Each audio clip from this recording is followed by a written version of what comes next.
qytet.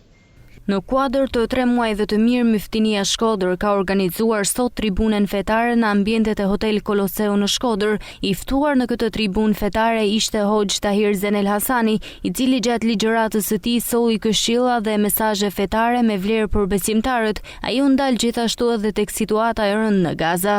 Do më falni, po do ishte pavëmendje e madhe që në kohën tonë të flasësh për shembuj dhe për virtyte dhe ta anashkalosh Gazën.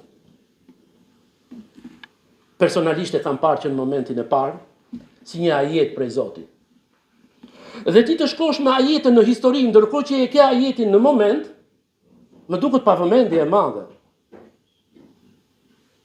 E imagjinoj për një moment, shkoj me imagjinatën time tani dhe ju bashkë me mua, në kohën kur prej dorës e tij të bekume, sallallahu alaihi wasallam, ndahet hana. Tash ti je dëshmitari i kësaj ngjarje. Dhe shkon edhe flet me veten dhe me njerëzit, me një ajet tjetër, dhe unë mendoj që ndarja e hanës për ne është Gaza. Personalisht nuk e kam parë veten në herë më të vogël se sa kur jam ballafaqur me këtë ngjarje. U desh të eksperimentohej në një burg të hapur, se si njerëzit të hanë kokat e njëri tjetrit. Dhe si në atë vend të ndodhin fenomenet më të ulta njerëzore. Dhe për his vërtetës, kur shkun e izolun të gjithë palestinezët sa mundën i izolun në një vend të tillë, ka pas shfaqje të këtyre fenomeneve në momentet e parë. U izolun këto. Për shumë pak kohë.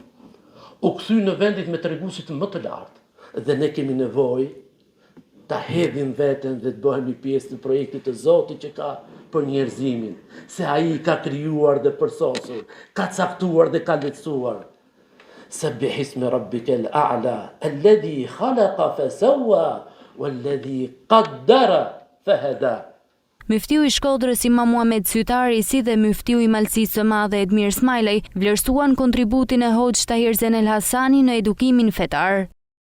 Edhe me shumë për ullësi, e ndjej veten fatlum që jemi sot në huzur të zotnisë së tij, edhe shpresoj që do të përfitojmë pafundësisht nga urtësia, edhe largpamësia, edhe mesazhet e zotnisë së tij.